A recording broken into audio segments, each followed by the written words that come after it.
అదంతా ఎంతో చీకటిగా ఉంది. ఆ దారిలో వెంట్రుకలు ఉన్నాయి, నాచు ఉంది, గడ్డి ఉంది. అలా వాటితో దారి పూర్తిగా నిండిపోయి ఉంది, బురద. ఆ దారిలో పాపాత్ములు మాత్రమే నడుస్తారు. చీము రక్తము అంతా ఉంది. పైగా ఆ దారి దుర్గంధాలతో నిండి ఉంది. అది కాక ఎట్లా నడచొచ్చు దారి, కానీ దుర్గంధం, సహించలేనటువంటి దుర్గంధం. ఊపిరి కూడా పీల్చుకోవటం కష్టం. దుర్గంధానికి ఊపిరి కొంతమందికి ఆగిపోతుంది కూడా, చచ్చిపోతారు. అటువంటి పాప మార్గంలో వెళుతూ ఉన్నారు. రక్తమాంసాలతో ఏర్పడినటువంటి బురదలో నిండి ఉంది. పూర్తి బురద అంటే మామూలు బురద కాదు, రక్త మాంసాలతో. అక్కడక్కడ వెముకలు, అక్కడక్కడ కింద పడుతున్నారు, లేస్తున్నారు. అక్కడ ఈగలు, అడవి ఈగలు అక్కడ ఎగురుతున్నాయి. ఏంటిది?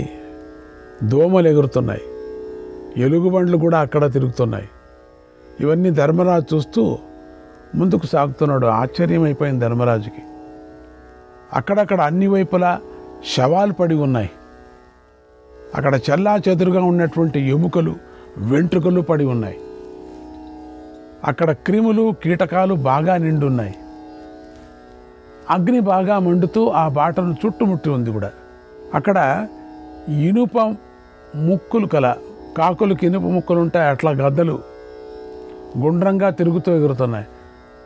ఆ ముక్కులంతా ఇనుప ముక్కలు, మామూలు ముక్కు కాదు. అలాగే అక్కడ గల ప్రేతాలకు సూదులు వంటి ముఖాలు ఉన్నాయి. అవి వింధ్యాపర్వతం వంటి ఆకారాలతో ఉన్నాయి. అవి వేగంగా అక్కడ తిరుగుతున్నాయి కూడా. అక్కడక్కడ పడి ఉన్నటువంటి కొన్ని కళేబరాల నుండి నెత్తురు, మేధస్సు కారుతున్నాయి. కొన్నిటికి చేతులు, తొడలు, భుజాలు తెగి ఉన్నాయి. కొన్నిటికి పొట్టలు, పాదాలు తెగపడి ఉన్నాయి. ధర్మరాజు వాటి దుర్వాసనను భరిస్తూ ముందుకు నడిచాడు. సోదరుల గురించి ఆలోచిస్తూ వాటి మధ్యలో నుంచి నడుచుకుంటూ దేవదూత వెనకాల వెళ్ళాడు. అప్పుడు ఒక నది వచ్చింది. అది దాటరానికి వీలు లేనటువంటి విధంగా ఉంది. అది ఎట్లా ఉందంటే సలసలా కాగుతూ అది కొత్త కొత్త కొత్త అంటుంది.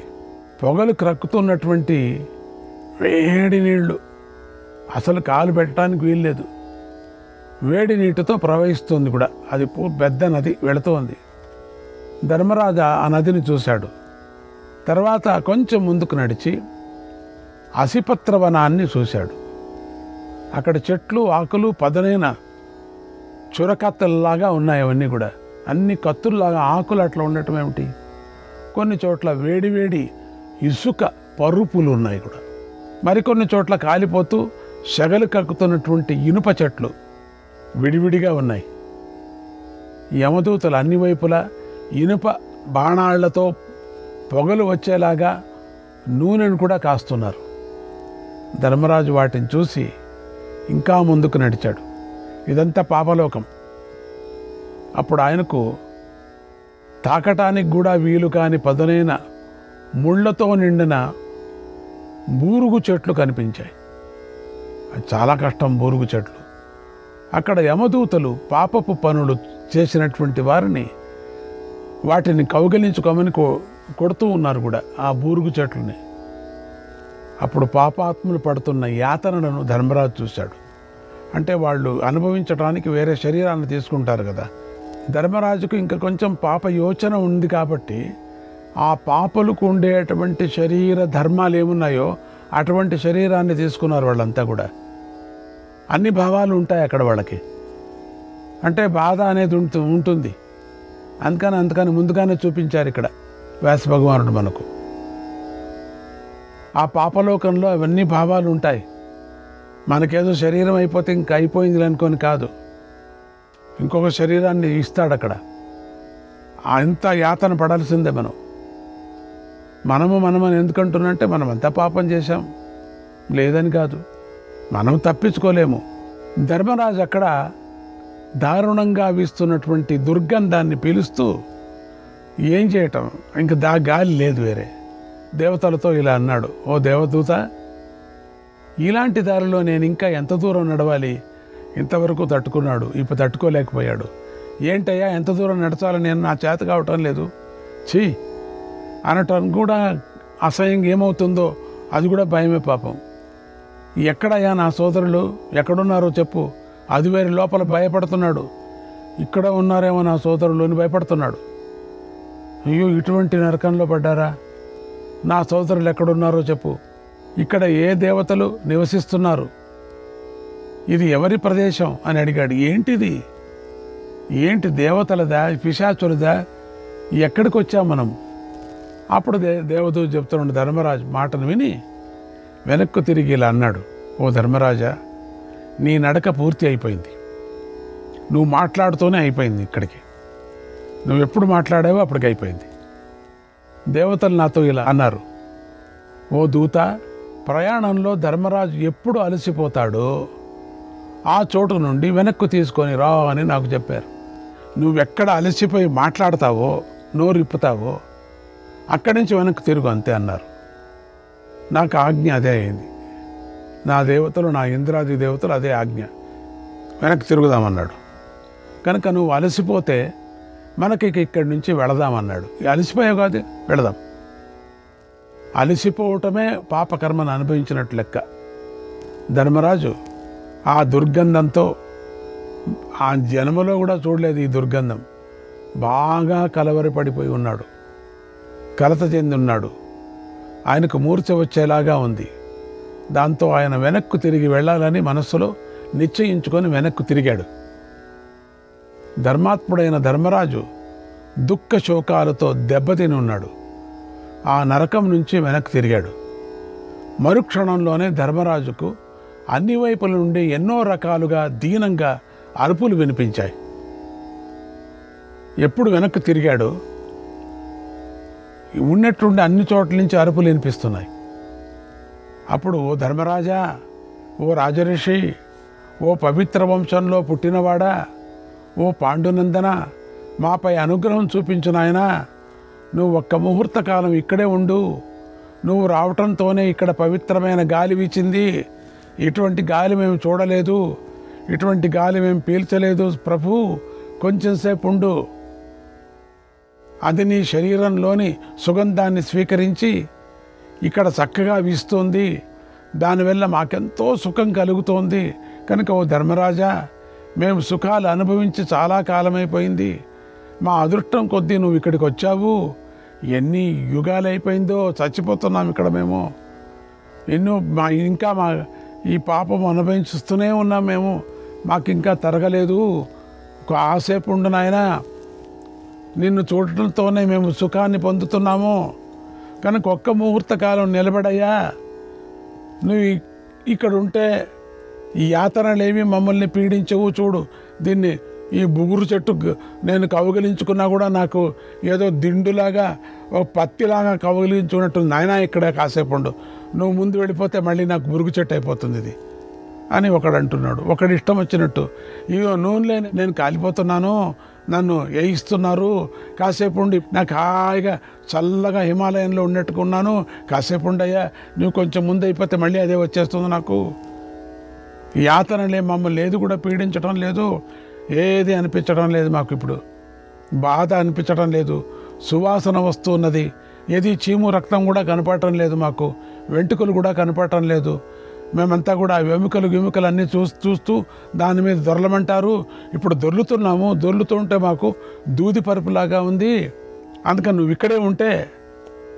ఇక్కడే ఉండయ్యా. నువ్వు మాకు యాతనలు కూడా మాకు ఏమీ పీడించవు, బాధించవు. ఇక్కడే ఉండిపో మహాప్రభు అని ఎన్నో వేదనలు అనుభవిస్తున్న వారు అన్ని వైపుల నుండి రకరకాలుగా దీనంగా మాట్లాడుతున్న మాటలను ధర్మరాజు విన్నాడు. ఎవ్వరికి ఏ కష్టం లేకుండా పోయిందట. అప్పుడు ఆయన గుండె కరిగిపోయింది. వారిని చూసి ఆయన ఎంతో జాలిపడ్డాడు. వారి కోరిక ప్రకారం ధర్మరాజు, ఆహా, ఈ జీవులకు ఎంత కష్టం వచ్చింది అని చింతిస్తూ అక్కడే నిలబడ్డాడు. ఈయన మహానుభావుడు కదా, ఏం చేసేది, ఈయన ధర్మాత్ముడు కదా, నిల్చున్నాడు. ఎంతసేపు ఉంటే అంతసేపు హాయిగా ఉన్నారు కదా వాళ్ళందరూ. ఆ జీవులు బలహీనులుగా ఉన్నారు, ఎంతో దుఃఖిస్తున్నారు. ధర్మరాజు వారి మాటలను ఒకేసారి విన్నాడు. అయినా అవి ఆయన చెవులలో గింగురులు తిరుగుతూనే ఉన్నాయి. కానీ ఆయన ఆ గొంతులను సరిగ్గా గుర్తించలేకపోయాడు. ఆ మాటలను బట్టి వారెవరో గ్రహించలేకపోయాడు. ఎంతగానో బాధపడుతున్న వారితో, ఓ జీవులారా, మీ గురించి చెప్పండి, ఎవరు మీరు, ఇక్కడికి ఎలా వచ్చారో చెప్పండి అని అడిగాడు. అప్పుడు వారందరూ ధర్మరాజుతో ఇలా అన్నారు, ఓ ధర్మరాజా, నేనయ్యా కర్ణుణ్ణి. నువ్వు కర్ణుడివా? నేను భీమసేనుణ్ణి. నువ్వు భీమసేనుడివా? అవును మహారాజా, నేను అర్జునుడిని, నేను నకులుడిని, నేను సహదేవుణ్ణి. ఏ అర్జున, నువ్వేంట్రా ఇట్లా పట్టుకున్నావు బూరుగు చెట్టుని? నేను ద్రౌపదిని. ద్రౌపది, నువ్వు ఇక్కడున్నావా? మేము ద్రౌపది కొడుకులం అంటూ వారందరూ ఆక్రోశించారు. ఇక్కడే ఉన్నారు అందరూ కూడా. ధర్మరాజు ఆ మాటలు విని ఆశ్చర్యపోయాడు. ఎందుకు దేవుడు ఇలా చేశాడేమిటి? మీరు పుణ్యమే చేశారు కదా, మరి వీరికి శిక్ష ఏమిటి? వీరు ఏ పాపకృత్యాన్ని చేశారు? కర్ణుడు ద్రౌపది పుత్రులు పాంచాల రాజకుమారులు, ద్రౌపది మొదలైన వీరందరూ అసలు ఏ పాపం చేశారు? ఎక్కడా కనపడలేదే పాపం చేసినట్టుగా. వీరెందుకు దుర్గంధభరితమైనటువంటి ఈ భయంకర ప్రదేశంలో ఉన్నారు దిగంబరులుగా? పుణ్యాత్ములైన వీరు ఎప్పుడు ఏ పాపం చేశారో తెలియటం లేదే. అలాగే ధృతరాష్ట్ర కుమారుడైనటువంటి ఆ సుయోధనుడు ఏ పుణ్యం చేశాడో తెలియటం లేదు, అక్కడ కూర్చున్నాడు వాడు. ఇదేంటిది, మీరేంటి ఇక్కడున్నారు? కానీ అతడు పాపాత్ములైన తన అనుచరులతో పాటు గొప్ప శోభను పొందుతున్నాడు. అక్కడ ఇంద్రుడిలాగా గొప్ప పూజలను అందుకుంటున్నాడు. వీరంతా నరకంలో పడ్డారు. ఇది ఏ కర్మలకు ఫలితం? మీకు ఏం జరిగింది? నాకేమీ అర్థం కావటం లేదే. ఇక్కడ పడటానికి మీరేం చేసుకున్నారు? అక్కడికి వెళ్ళటానికి వారేం చేసుకున్నారు? నా సోదరులకు సకల ధర్మాలు కూడా తెలుసు కదా. వారు శూరులు, సత్యవచనులు, ఆగమం చెప్పినట్లుగా నడుచుకుంటూ ఉంటారు. క్షత్రియ ధర్మాన్ని ఆచరించాలనే ఆసక్తి కలిగి ఉంటారు. సజ్జనులు, యాజకులు, భూరి దక్షిణలు ఇచ్చారు. అలాంటి వారు ఇక్కడి నరకలోకంలో ఏమిటి పడటం ఏమిటి? ఇక్కడ నరకలోకంలో నేను నిద్రపోతూ ఉన్నానా?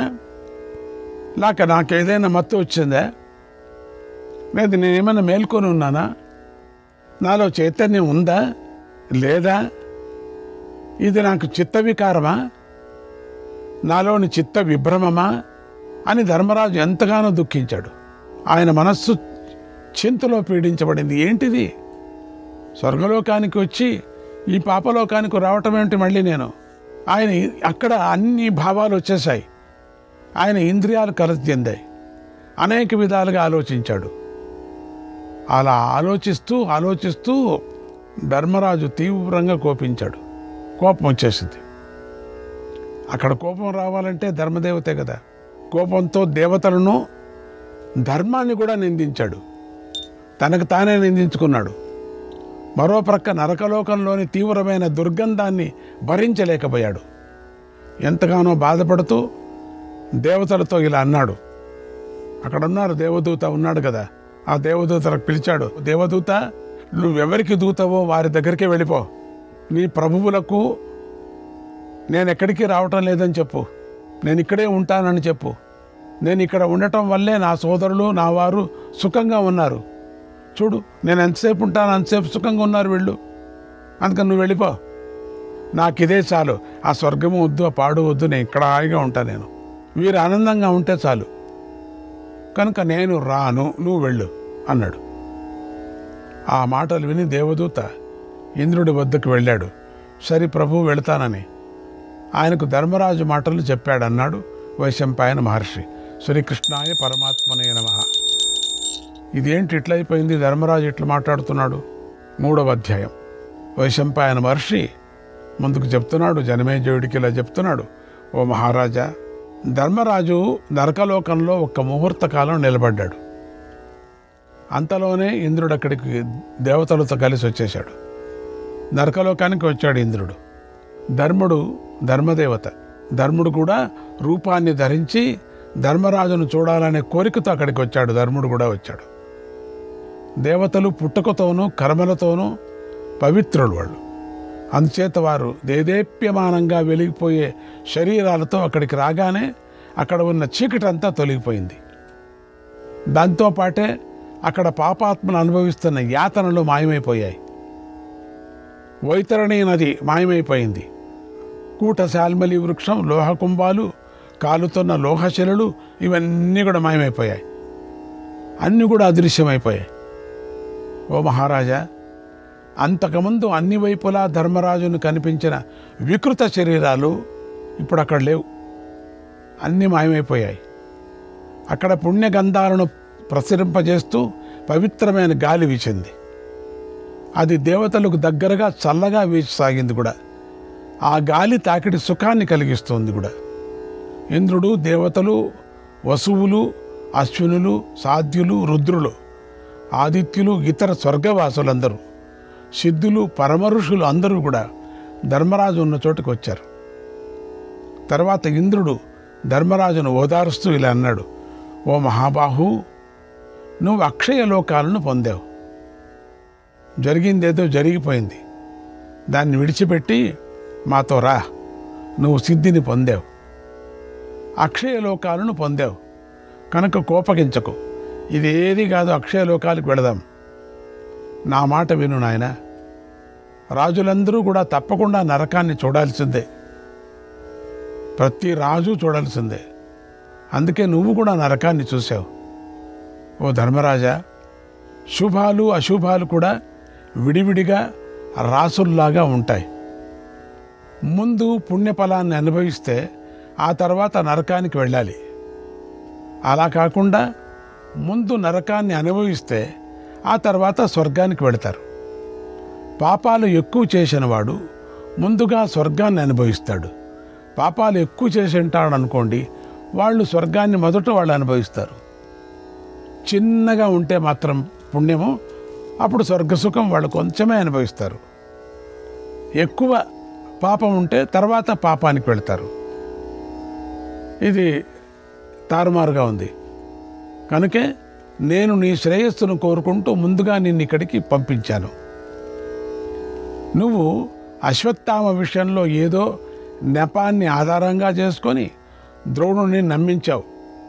అందుకే నేను కూడా ఏదో ఒక నెపంతో నీకు నరకాన్ని చూపించాను. శ్రీకృష్ణాయ పరమాత్మనే నమః.